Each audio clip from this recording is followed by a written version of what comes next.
রাত পোহালেই মহালয়া, তারপরে শুরু হবে দেবীপক্ষ। কিন্তু বেশ কয়েক বছর ধরে রাজ্যের মুখ্যমন্ত্রী মমতা বন্দ্যোপাধ্যায় পিতৃপক্ষেই উদ্বোধন করছেন পুজো প্রাঙ্গণের, যা নিয়ে কটাক্ষ করতে ছাড়ছেন না বিরোধীরা। তবে এবছর তিনি পুজো উদ্বোধন শুরু করলেন হাতিবাগান সার্বজনীন দিয়ে।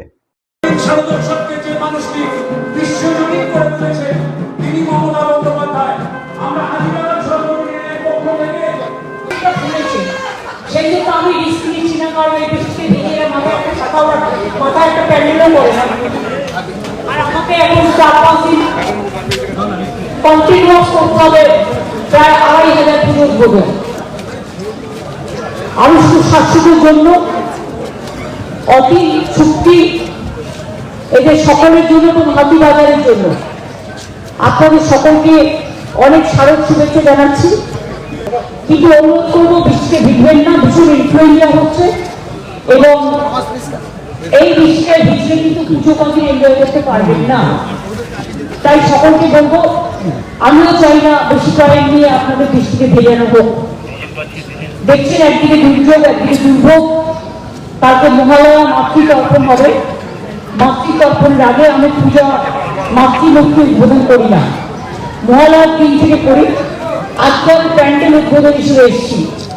আপনাদের সকলকে স্বাগত শুভেচ্ছা জানাই। সকলে ভালো থাকুন, সুন্দর থাকুন। মুখ্যমন্ত্রী এবার এলেন টালা প্রত্যয়ে। এবারে টালা প্রত্যয়ের পুজো শতবর্ষে। এই শতবর্ষের পুজোর উদ্বোধন করলেন রাজ্যের মুখ্যমন্ত্রী মমতা বন্দ্যোপাধ্যায়। টালা প্রত্যয় খুব ভালো পুজো করে, তাদের থিমও খুব ভালো হয়।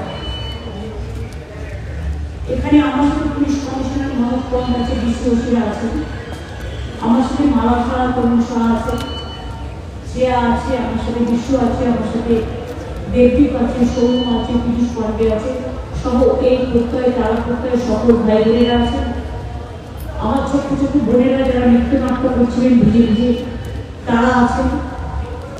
দীর্ঘদিন ধরে এই অঞ্চলের মানুষ, প্রায় পুজো প্রেমী বলতে পারেন, যারা প্রায় পুজোটাকে হৃদয়ের মধ্যে গেঁথে করেন। এক এক বছর এক এক রকম থিম করে। আমি যখন জগন্নাথ ধামের উদ্বোধনে গিয়েছিলাম তখন শুভ আমায় বলেছিল যে দিদি, আমরা একটা দিক অঙ্কন করছি, আমাদের একটা থিম লিখে দেবে।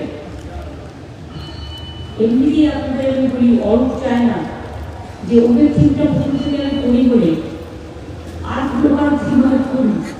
এটা হলো আবদার, ববের ওই ঠাকুরের চৌকথা আর হচ্ছে ওদের থিম। কলকাতার আরেকটি ঐতিহ্যবাহী পুজো শ্রীভূমি স্পোর্টিং। এই শ্রীভূমি স্পোর্টিং এর আগেও নজর কেড়েছে কলকাতা নয়, সারা বিশ্বের মানুষের কাছে। এবারও সেই পুজোর উদ্বোধন করলেন রাজ্যের মুখ্যমন্ত্রী মমতা বন্দ্যোপাধ্যায়।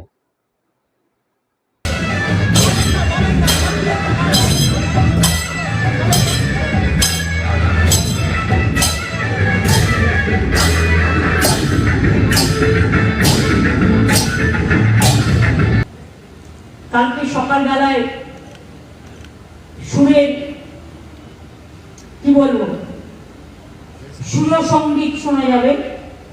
জাগো দুর্গা, জাগো দশপ্রহর রণধারিণী, অভয়া শক্তি বল প্রদায়িনী, তুমি জাগো জাগো মা। কালকে শুনতে পাবেন, কালকে চণ্ডীপাঠ হবে।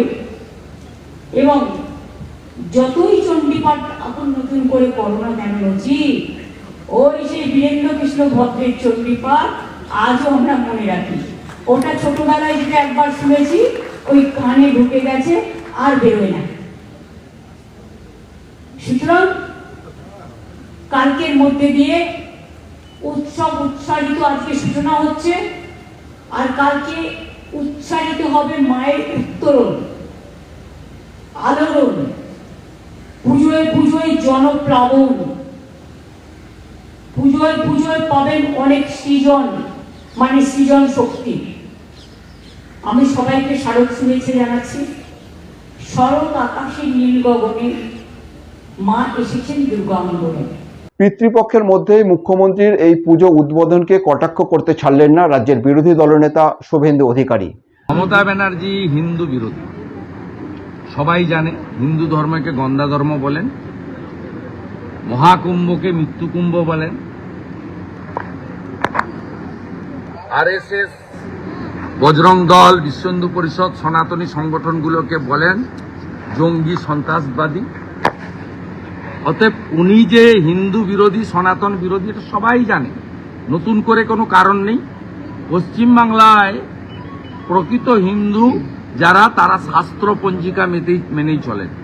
হিন্দুরা জোট বেঁধে দলের কথা ভুলে গিয়ে, জাতের কথা ভুলে গিয়ে একজোট হয়ে এখানে এই মুসলিম লীগ 2 সরকারকে পরাস্ত করুন, যাতে 26 সালে এই ধরনের মুখ্যমন্ত্রী না থাকে যে পিতৃপক্ষে গিয়ে কাঁচি নিয়ে ঘুরে বেড়াবে।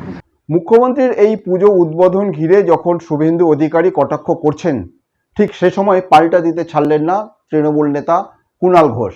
মাননীয় মুখ্যমন্ত্রী মমতা বন্দ্যোপাধ্যায় তিনি উদ্বোধন শুরু করেছেন শারদোৎসবের। শনিবার থেকে শুরু করেছেন 20শে সেপ্টেম্বর।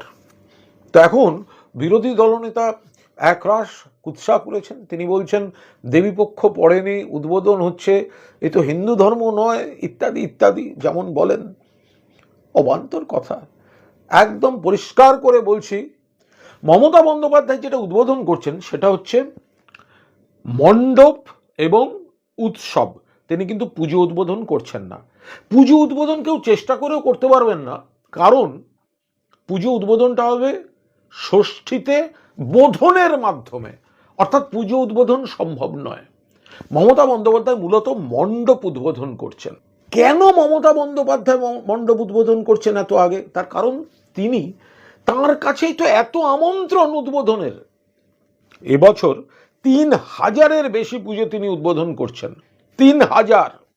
কয়েকটি নিজে যাবেন, বাকি ভার্চুয়াল। সময় অভাবে আরও কয়েক হাজার উদ্বোধন করতে পারবেন না। তো যার কাছে এই রেকর্ড ভাঙা আমন্ত্রণ, তাকে তো সময়টা একটু বাড়িয়ে নিতেই হবে। তো সেই জায়গায় দাঁড়িয়ে মমতা বন্দ্যোপাধ্যায় যেটা করছেন, তার সঙ্গে হিন্দু ধর্মে তাদের কোনো সমস্যা, শাস্ত্রের সমস্যা কোনো সম্পর্ক নেই। যারা বলেন তারা জনবিচ্ছিন্ন। সময় বার্তা ডিজিটালের প্রতিবেদন আপনাদের কেমন লাগছে অবশ্যই আপনারা কমেন্ট করুন। ইউটিউবে সাবস্ক্রাইব ও ফেসবুকে ফলো করতে কিন্তু একেবারেই ভুলবেন না।